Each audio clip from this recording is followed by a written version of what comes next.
o'clock game, so you guys can get home and get some sleep. Great win for our team. We really battled defensively, a little inconsistent offensively, but we took care of the ball and just played hard the whole night without two guys. So we really feel for Kyle. This one's for you, Kyle. I know you're in Atlanta right now and with your family. So it's been a rough week, but we had 8 guys show up tonight and really compete. Coach, what's the story with Ethan? Ethan hurt his knee, hyperextended it. I'm not sure how bad it is. He could have probably played late if we would have brought him back right away, but it tightened up. So our other guys were playing fine. So we just hope he's okay. We don't know.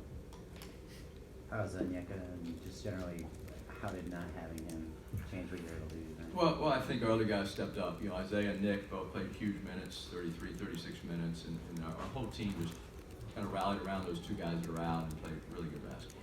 Coach, you all did well against the zone in the second half. Did you all prepare for that?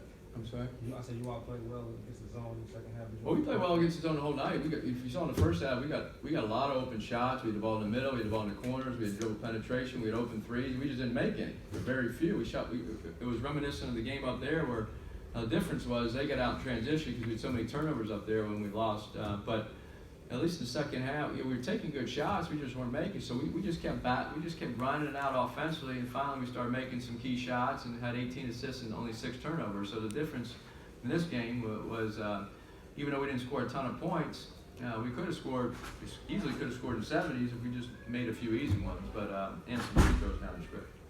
What did you think of the way Isaiah filled in the starting lineup? Isaiah played a great game. Played so hard. You're guarding Isaiah Stewart the whole game. That is tough. And then Roberts is big, and Timmons. Those are big guys.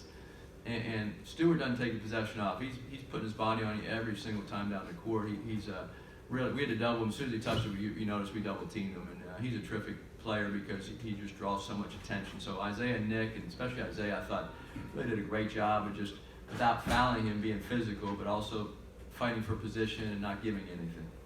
How big were your seniors, and especially Jonah down the stretch where he had that run? I think he scored 8 in a row.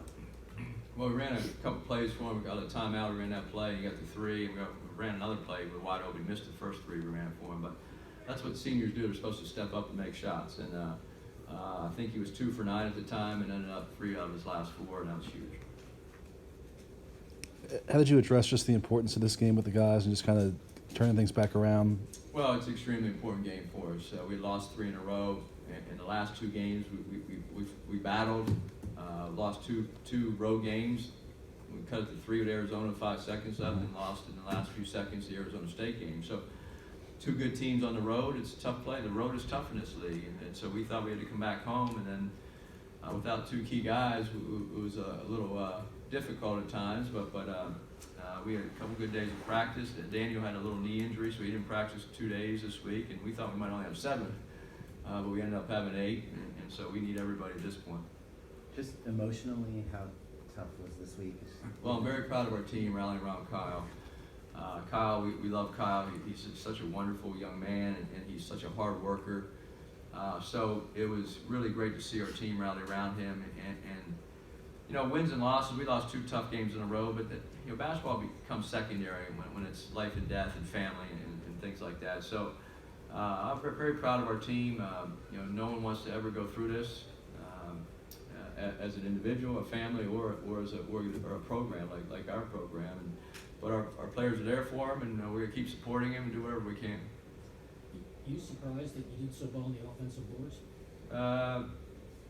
Well, whenever a team plays zone for 40 minutes, they don't have a man to box out. They have areas. So we told our guys that let's go try to. We had 24 up there. We just missed every shot we took. So. That was a big part of our game plan to try to offensive rebound. Any hope of Onyeka playing on Saturday? We're not sure day to day. You talk about the rhythm that Matthew got into late in that second half.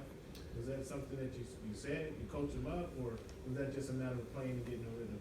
Well, he's a senior and he plays a lot of minutes, and eventually he's got to make some shots, right? He can't go 2 for 15 every game. No, I'm just joking, but he was 2 for 9, and he missed some wide open shots, but he's a senior, and I called a couple plays for him down the stretch, and and he stepped up big for us. So and his teammates found him. So Jonah is when he plays like this, he's an all-league guard, first-team all-league guard because he's a great defender.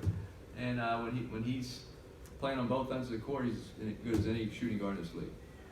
What did you guys do to attack the turnover issues that you had at Arizona State?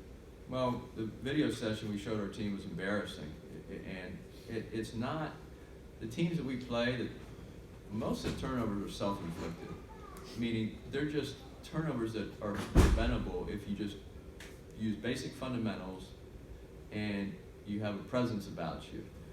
And a lot of those turnovers in our last game had nothing to do with Arizona State. It just had to do with our players not playing good basketball. And we just we tried to learn from it. We practiced it this week. We practiced jump stops, ball fakes, passing, and getting back to some of the basics. Now, it's not going to fix everything because our guys have to go out and play, but to have 6 turnovers and 18 assists, I thought the guys did a terrific job of just making a smart and efficient play tonight. Let's do one more. Defensively, there were stretches where you guys held Washington scoreless 7 minutes plus. Like, what was it that you guys were doing differently in the second half compared to the first? Well, I think our defense has been outstanding most of the year, and we're holding teams to under 37% from the field. Tonight they shot 35 for the game, and it wasn't anything we were doing differently. They had 30 in the first half, 26 in the second half, and so holding Washington was they got some really good players, talented players, and to hold them to 56 points. So it was just, we knew at halftime that we were going to have to win this on the defensive end, because against Washington, you don't go out and score 85 points. They slow the tempo down. They're playing zone for 40 minutes. You got to move the ball. So the game is slower when you play them. We like to play a little faster. But we had to kind of manage our possessions, and then defensively, we just told our guys, if you don't win a defensive game tonight, you're not going to win. And so I'm very proud of our focus and our intensity and our toughness. Great. Thank you very much.